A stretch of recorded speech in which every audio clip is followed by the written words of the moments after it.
Could a 14-team playoff format actually be a good thing for Notre Dame? And who would I choose to be in the booth for Notre Dame home games on NBC? That's all coming right up in today's mailbag edition of Locked On Irish.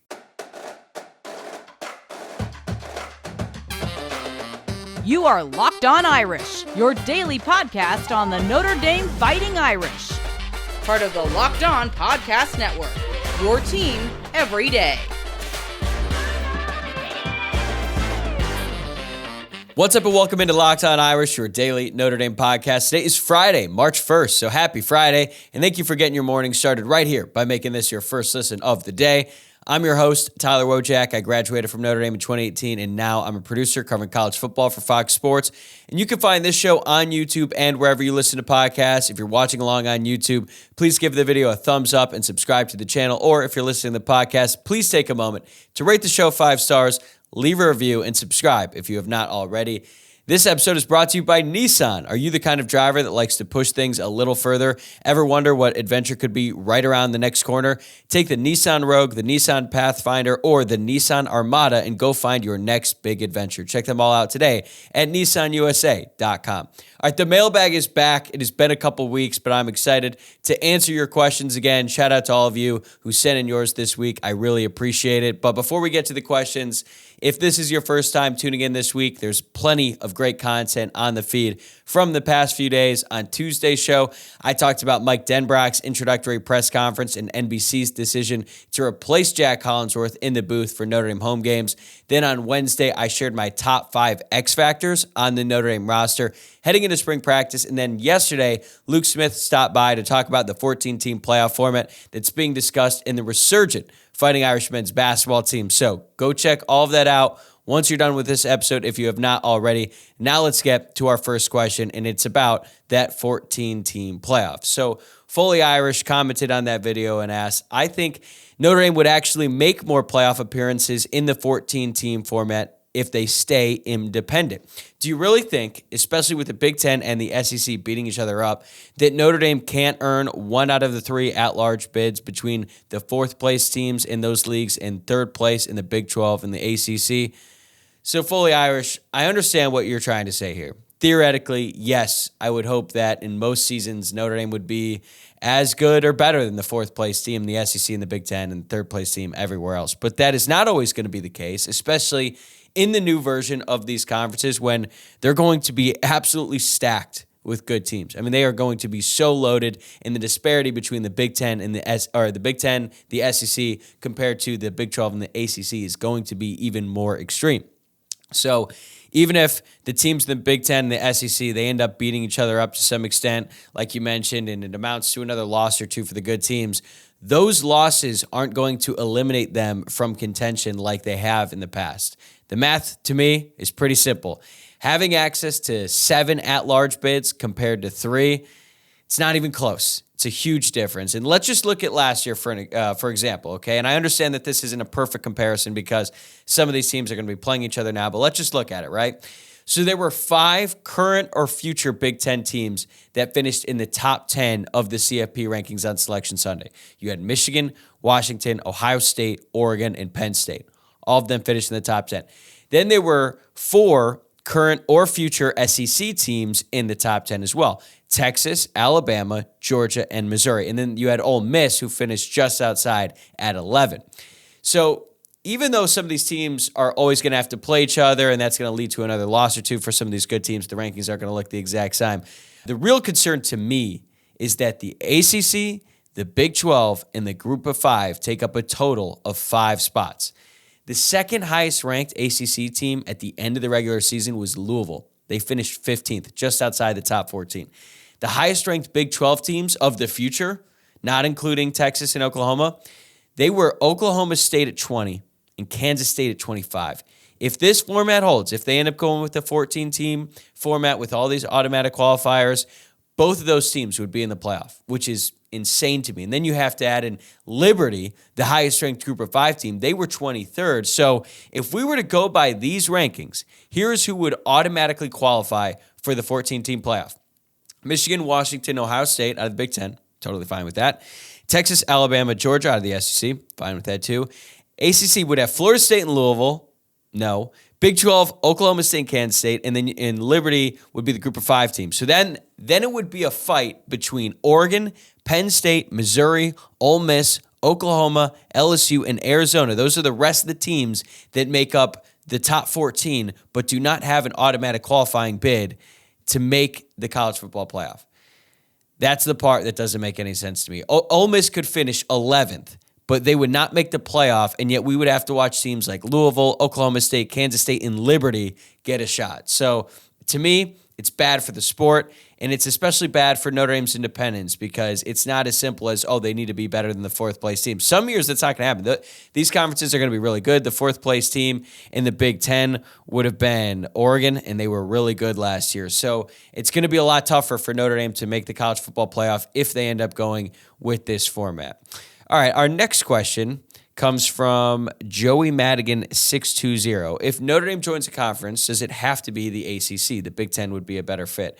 So according to Notre Dame's current agreement with the ACC, yes, if the Irish are to join a conference in football, it technically would have to be with the ACC, but no one really expects that to happen. Notre Dame does have an out in this arrangement. It just comes with a pretty steep cost. Notre Dame would have to pay an exit fee to the ACC, which could range anywhere between $55 million and over $100 million. That's according to David Hale of ESPN. And I realize it's a very wide range, right? We're talking about $50 million difference here, potentially even more than that. But most of the financial details are not public. So everyone is kind of left to make an educated guess based on what's out there. And when you look at that, it's actually pretty similar to what other ACC teams have to deal with if they were to leave the conference, right? Like Florida State is in a battle with the ACC right now. They're desperately trying to get out of that conference and join one of the 2 power players, either the Big Ten or the SEC, and they're running into some problems because of that exit fee. Now, their situation is a little bit different because they are a full member of the conference, whereas Notre Dame is not. But I feel like if Notre Dame is committed to joining a conference, this exit fee is not really going to stop them. $100 million is about what these Big Ten schools are going to make annually in their new television rights deals. So even though it's a massive number, don't get me wrong, they're actually going to be able to recoup that if they were to join one of these super conferences in the Big Ten or the SEC. And I don't think anyone in the world expects Notre Dame to join the SEC anytime soon. So the Big Ten would make the most sense because if Notre Dame is going to join a conference, I feel like it would have to be one of the 2 major ones. I guess I could see Notre Dame joining the ACC if the ACC and the Big 12 were to merge and create like a third big conference. That could help them.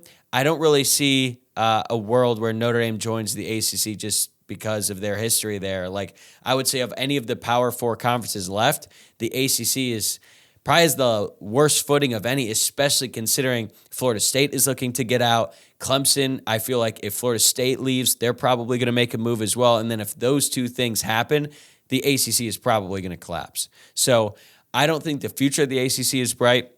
And I especially don't think Notre Dame would join the ACC considering their future is so uncertain. And Notre Dame wants to be with the big dogs, and that's where they belong. So, again, I feel like there's been a lot of talk about Notre Dame and their status in the conference right now, which is basically becoming an annual thing this time of year. Usually it's the summer. I feel like most of the conference realignment happens in the summer when there's really nothing else going on, but it's happening now, and I feel like as we learn more about this new potential 14-team playoff format, we are going to have to continue talking about Notre Dame's independence, whether or not they should join a conference, because if you had asked me like a year ago, I would have said that Notre Dame's independence was secure and really these conversations could be put to bed soon. But then as soon as you have more realignment and then you have a more modified college football playoff format, it's just constantly changing, and Notre Dame is going to have to be constantly evaluating the landscape of the sport, and they're eventually going to have to decide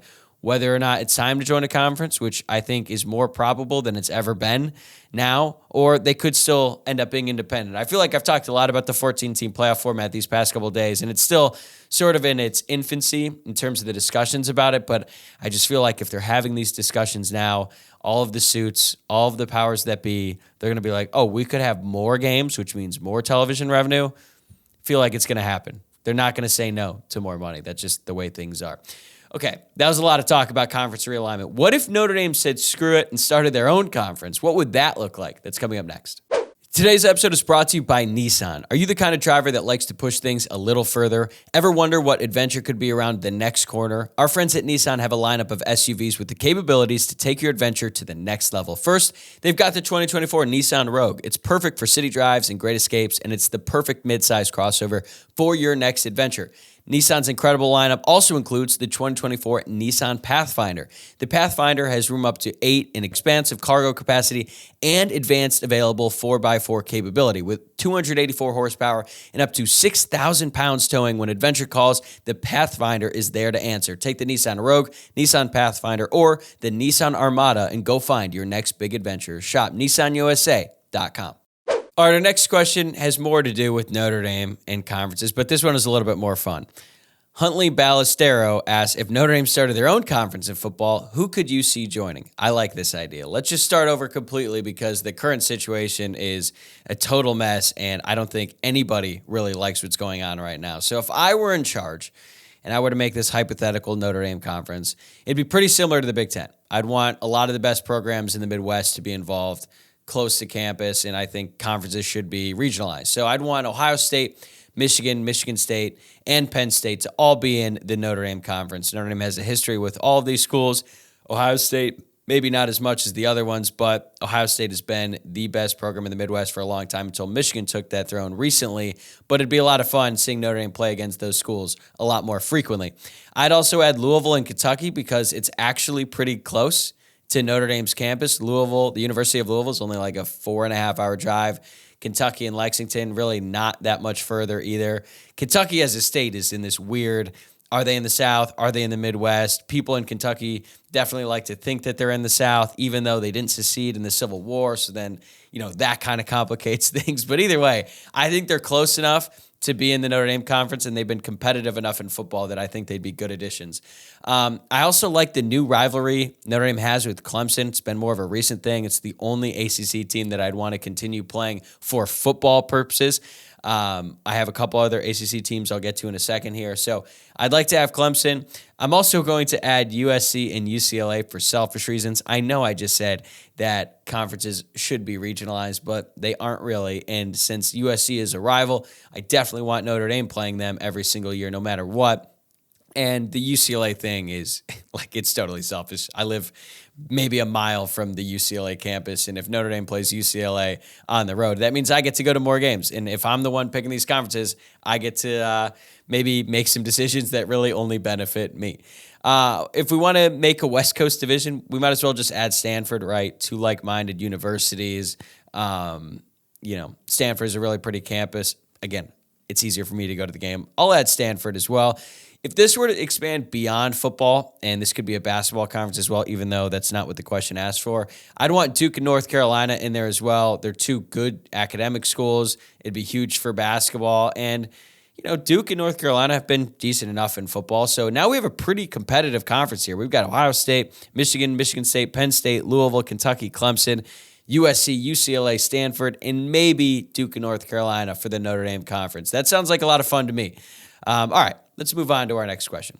What current player on Notre Dame's roster do you predict will be drafted the highest in 2025? I'd be pretty surprised if it's not Benjamin Morrison. I think Morrison could be a first-round pick next year. At worst, he's probably a day 2 pick. That would probably only be if he got injured or had a really disappointing season. But I think when he started to break out as a freshman, you're like, yep, that's a 3-year player, and he is going to be a very good cornerback at Notre Dame and at the next level. He's one of the best players on the team this year, plays an important position in the NFL, a position that gets drafted high, and he has all the measurables to make it. So I think he's the easy selection there. I know Xavier Watts was just the nation's top defensive player. If he has the same year that he had last year or anything even remotely close to it, I think he could be a high draft pick as well, but I don't know if he's got the measurables of a Kyle Hamilton. So safety is not a position that's typically drafted all that high unless you're Kyle Hamilton. So I don't think it'll be Watts. Howard Cross, I think his size is probably going to hold him back a little bit in the draft process. He's a great player. He's going to have a great season this year for the Irish as well, but He doesn't really have first-round pick measurables, so I don't think he'll beat out Benjamin Morrison. Riley Mills does. Riley Mills has all the physical tools and the traits to be a high draft pick. I think he would kill it at the combine. He's always on Bruce Feldman's freak list. So if he's able to have a full season like he did at the end of last year, if he puts it all together game to game, I think he could really shoot up draft boards as well in his 5th year. So most of these guys are on the defense. So if we flip it over to the offensive side of the ball, I feel like the only real candidates to be a high draft pick are like, at least next year. Mitchell Evans, depending on how he recovers from his ACL injury, if he has a really big year next year, he could certainly shoot up draft boards. I know that there was a point during this past season when he was really on a roll where you're thinking, wait, could Mitchell Evans declare for the NFL draft over this season? Really just one season as a starting tight end? Well, then he got hurt, and then that put an end to that. So if he plays a full season or anything close to that, if he's a really productive player, I think he could be drafted pretty high. Still not necessarily first round, but he's got all the measurables. He's got everything you want to be an NFL tight end as well. But the best case for Notre Dame would be if Riley Leonard put it all together and then he became the top draft pick for Notre Dame. If Riley Leonard is the first pick off the board from Notre Dame next season, that means Notre Dame probably had a really great season because Leonard would have been one of the best quarterbacks in college football. And usually, if you have one of the best quarterbacks in college football, especially to go along with the type of defense that Notre Dame has, they're going to be in it at the very end, and they could be playing for a national championship. So that is what we should all be rooting for. Okay, one more before we go to our sponsor. This one comes from @Paul_Bergman. If you could pick the broadcast crew for Notre Dame games on NBC, who would you choose and why?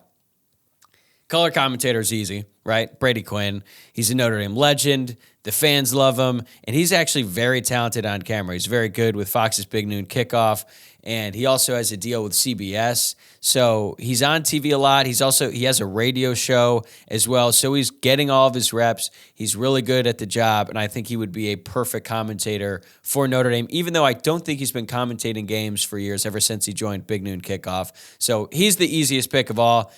Play-by-play, a little bit tougher. Look, I love Joe Buck.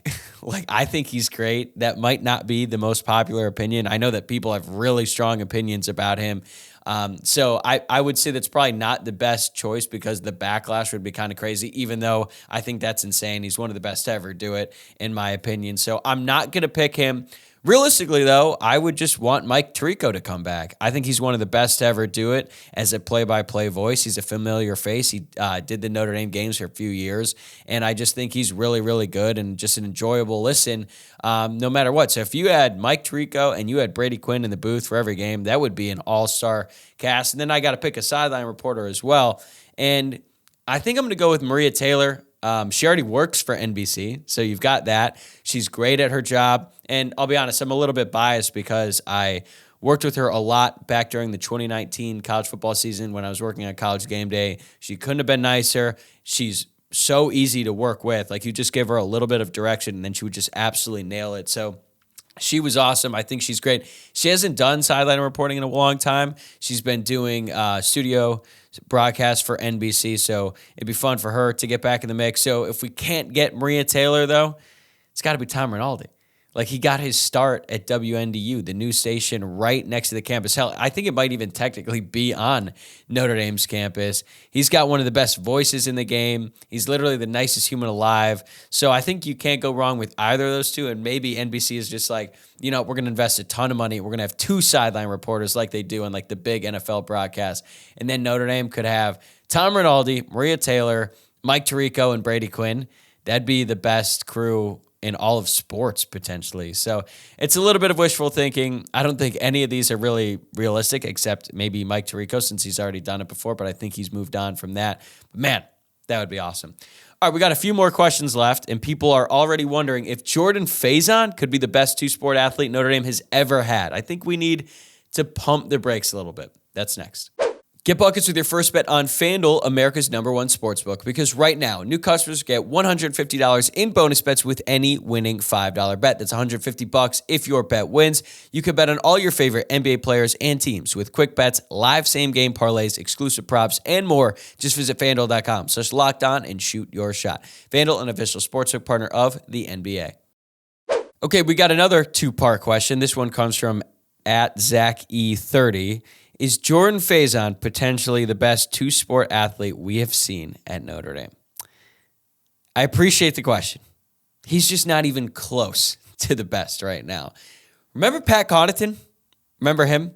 It wasn't that long ago where he was suiting up for the Irish. He's probably one of the best basketball players to ever play for Notre Dame, and he was a fourth-round pick in the Major League Baseball draft.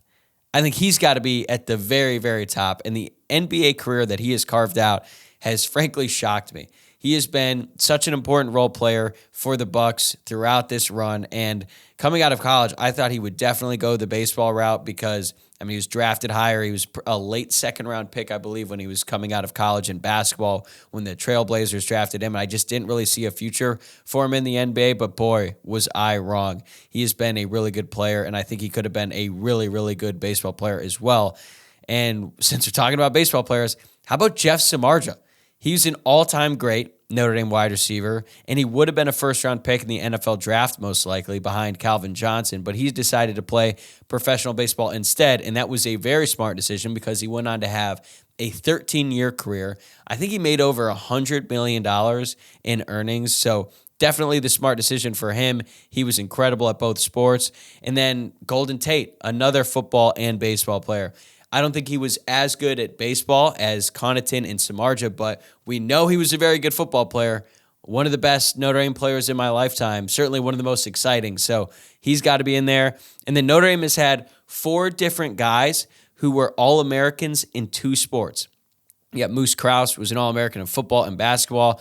Bob Golick and Dick Arrington were All-Americans in football and wrestling. And Rocket Ismail, 2-sport All-American, football and track. And if you want to go way back, George Gipp, the Gipper, he played professional football and baseball. Now, that was the 1920s. Things were just a little bit different then. It was 100 years ago. But still, he did both. So Jordan Faison is off to a great start. He's a really exciting player. I can't wait to see what the future holds for him at Notre Dame. I'm curious if he's going to continue playing both sports, football and lacrosse. He's had a great start to the lacrosse season. I know that, and I think he's going to be in a very important piece for Notre Dame football next season. But come on, he's got a long way to go before he catches up to any of the names I just mentioned. If he ends up becoming one of the best players in the country in football and lacrosse, then we can start talking about him with the rest of this group. Okay, second question from Zach. Any thoughts on the Irish lacrosse team running it back for another national championship? I don't have a ton, to be honest with you. I'm a drive-by lacrosse fan, I would say, and by drive-by, I mean like when the NCAA tournament starts. That's really, that's when I start watching Notre Dame lacrosse. I like watching the sport. It's fun. When I was a student at Notre Dame, I think I went to like 2 or 3 games at Arlotta, and those were a really fun time. But, I was always more of a baseball guy. That's what I played growing up during the spring, so I don't know all the rules and stuff to lacrosse. I figured it out for the most part. So, I get into it at the end. I can say that watching that team last year win the championship, get Coach Corrigan, his first one as a coach, was awesome. I was really into it, but it's more so just like I'll kind of tune in at the end of the year, and I like watching it. It's fun, but I can't really give you any thoughts because I haven't really kept up with the team much, other than I know that they are ranked really high, and I know that Faison has played really well. I don't think Buckner has played much. I'm not even going to get into specifics because I just don't know. Okay, last one. At Michael McGee. How do you predict the Irish will fare in the ACC tournament given their recent run of strong performances? I think they're going to win 2 games. I really do. That might be a little bit too optimistic considering where this team has been at multiple points this season. But if you look at the bracket, in the first round, they're going to be playing one of the teams at the bottom of the standings, seeds 10 through 15. So teams like Louisville, Georgia Tech, Miami, Boston College, or Virginia Tech. All of them are certainly beatable. If they win that game, then they'll have to play a team seeded between 5th through 8th in the current ACC standings, or the final ACC standings, I should say.